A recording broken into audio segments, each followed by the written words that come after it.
Welcome to the market money magnet guys. आज यहाँ इस वीडियो में हम बात करने वाले हैं कि अगर आपको अलाउ किया गया बाय करना है आपको एक ही स्टॉक आपके एंटायर लाइफ में। अब हम जानते ही हम पोर्टफोलियो में 15-20 स्टॉक तो मिनिमम हर कोई रखता है।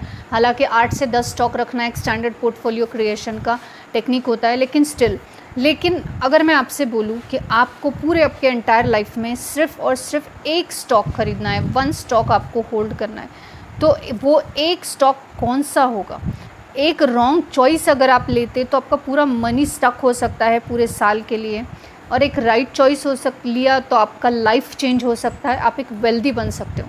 तो आज के इस वीडियो में हम शेयर करने वाले एक प्रूवन स्ट्रैटेजी जो आपको हेल्प करेगा एक स्टॉक पिक करने में, वो भी कॉन्फिडेंस के साथ। अगर आप ये सीख गए कि एक स्टॉक आप किस तरह से एंटायर लाइफ के लिए कॉन्फिडेंस के साथ बाय कर सकते हो, तो आप इसी स्ट्रैटेजी के साथ आने वाले समय में 2, 4, 5, 7 या 10 स्टॉक भी अपने पोर्टफोलियो में उसी कॉन्फिडेंस के साथ रख सकते हो।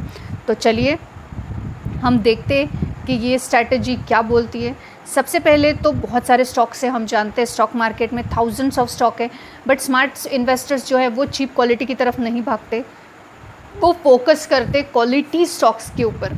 सो अगर आप चूज़ कर पाओ एक स्टॉक, तो आपको 5 पावरफुल फिल्टर्स लगाने पड़ेंगे एक स्टॉक को बाय करने के लिए।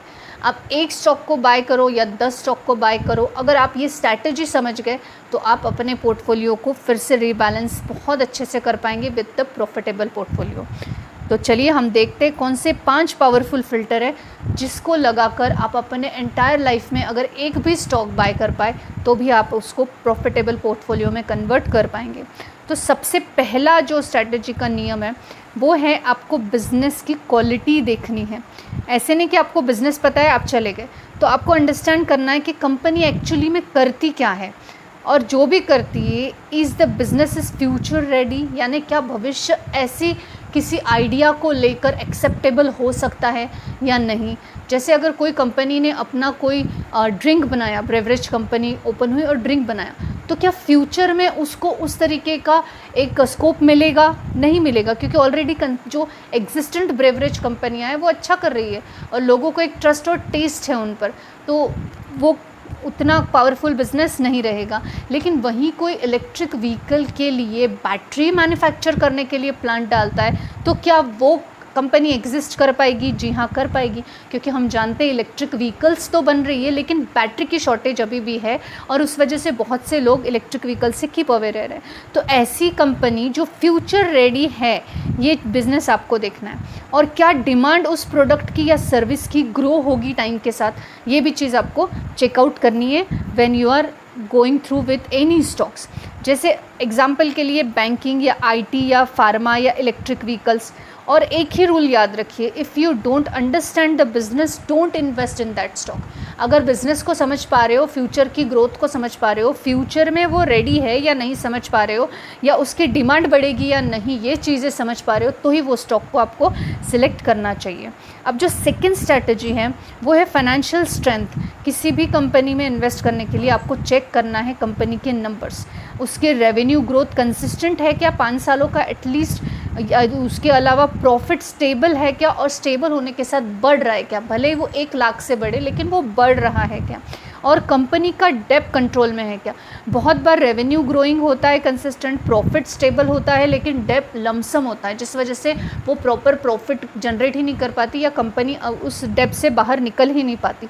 इसीलिए only profitable company create a long term wealth. तो ये चीज़ को भी आपको याद रखना है जब आपको पूरे लाइफ में एक ही स्टॉक अगर बाय करना है। इसके अलावा थर्ड यानी कॉम्पिटिटिव एडवांटेज, यानी अगर कंपनी बना जो रही है वो कुछ स्पेशल बना रही है, तो उसका एक स्ट्रॉन्ग ब्रांड वैल्यू है क्या, या मार्केट लीडर या मोनोपोली स्टॉक है क्या वो, या हाई कस्टमर लॉयल्टी उसमें है या नहीं, ये चीज़ें आपको चेक करनी है। अगर कॉम्पिटिटिव एडवांटेज आप देख रहे हो, जैसे for example company with the strong modes don't fail easily in the tough markets, तो ये इस तरह की चीज़ें आपको देखनी है, ये थर्ड स्ट्रैटेजी है।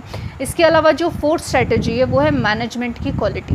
हम जानते हैं कि जो यस बैंक है इसका मैनेजमेंट ख़राब होने की वजह से वो इतना डिज़ास्टर तरीके से गिर चुका है, लेकिन अभी भी उसका मैनेजमेंट अच्छा होने की वजह से वो सर्वाइव कर पा रहा है। तो मैनेजमेंट भी एक बहुत अनडिवाइडेबल फैक्टर है कंपनी का। तो कंपनी कौन चलाता है, अगर इसकी बात करें तो कंपनी मैनेजमेंट ही चलाती है। तो एक्सपीरियंस्ड और ट्रस्टवर्दी मैनेजमेंट है क्या, कोई हिस्ट्री में फ्रॉड या स्कैंडल उस कंपनी का मैनेजमेंट के थ्रू हुआ है क्या, या transparent share holder friendly management हमें देखने को मिलता है क्या। क्योंकि अगर अच्छा मैनेजमेंट है तो एक लॉन्ग टर्म ट्रस्ट वो क्रिएट करता है, और वही सबसे ज़्यादा ज़रूरी होता है इन्वेस्टर्स के लिए। 5 एंड मोस्ट वैल्यूएबल यानी कंपनी का रियल वैल्यूएशन क्या है। इवन बहुत अच्छी अगर कंपनी है लेकिन उसका इन्वेस्टमेंट रॉन्ग टाइम पे कर दिया हमने, बैड टाइम पे उसका इन्वेस्टमेंट कर दिया है, गलत वैल्यूएशन पे इन्वेस्टमेंट कर दिया है, तो वहाँ पे भी आपको नुकसान हो सकता है। इसलिए अवॉइड करना है ओवर वैल्यूड स्टॉक्स को, या हमेशा फेयर वैल्यू पे या बाय करना है ड्यूरिंग द करेक्शंस। एक तो जो स्टॉक्स फेयर वैल्यू पे है आप उसको बाय कर सकते हो, या अगर कोई ओवर वैल्यूड स्टॉक है लेकिन बाकी 4 क्वालिटीज़ उसमें है तो ऐसे समय में हमें वेट करना है उस स्टॉक में करेक्शन का। मार्केट के करेक्शन के साथ स्टॉक में भी करेक्शन आता है, तो उस टाइम पे करेक्शन में बाय करना है। अब एक सिंपल सी बात याद रखिए, एक ग्रेट स्टॉक जो है ये बहुत ही बुरा साबित हो सकता है अगर वो बुरे वक्त में या बैड वैल्यूएशन पे बाय किया गया हो, और ऐसा ही स्टॉक जो है पुअर रिटर्न्स भी देता है। तो राइट वैल्यूएशन पे आपको बाय ज़रूर करना चाहिए, तो ही शायद वो आपके लिए एक सही स्ट्रैटेजी साबित हो सकती है। जैसे कि अभी हमने 5 चीज़ें देखी। एक तो बिज़नेस की क्वालिटी आपको देखना है, फाइनेंशियल स्ट्रेंथ देखना है, कॉम्पिटिटिव एडवांटेज देखना है, मैनेजमेंट की क्वालिटी देखना है, और सही वैल्यूएशन पे बाय करना है।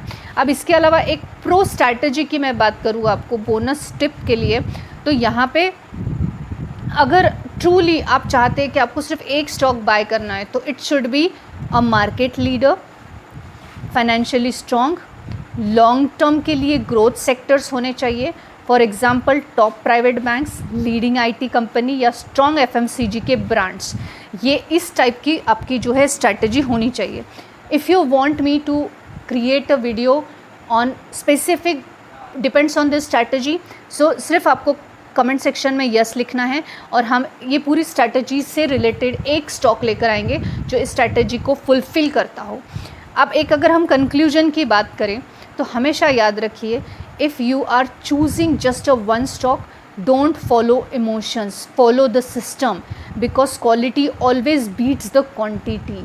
अगर आपके पोर्टफोलियो में 10, 20, 50 स्टॉक हैं तो भी वो उतना रिटर्न आपको नहीं बनाकर दे सकते जितना कि एक सही स्ट्रैटेजी के साथ ख़रीदा हुआ स्टॉक आपको बनाकर दे सकता है। लेकिन वो स्ट्रैटेजी भी आपको समझ आनी चाहिए, और साथ ही साथ वो स्टॉक भी उस क्वालिटी का होना चाहिए। अगर आप इसी स्ट्रैटेजी के साथ चाहते कि एक स्टॉक ऐसा मैं आपको बताऊँ जो ये पूरी स्ट्रैटेजी को फॉलो करता हो, तो कमेंट सेक्शन में यस लिखना ना भूलें। और ये वीडियो सिर्फ एक एजुकेशनल पर्पस के लिए है। I am not giving any recommendation here, neither a buy nor a sell. I hope this information is informative for you. Before buying any stock, please ask your financial advisor or do your own research. Thanks for watching.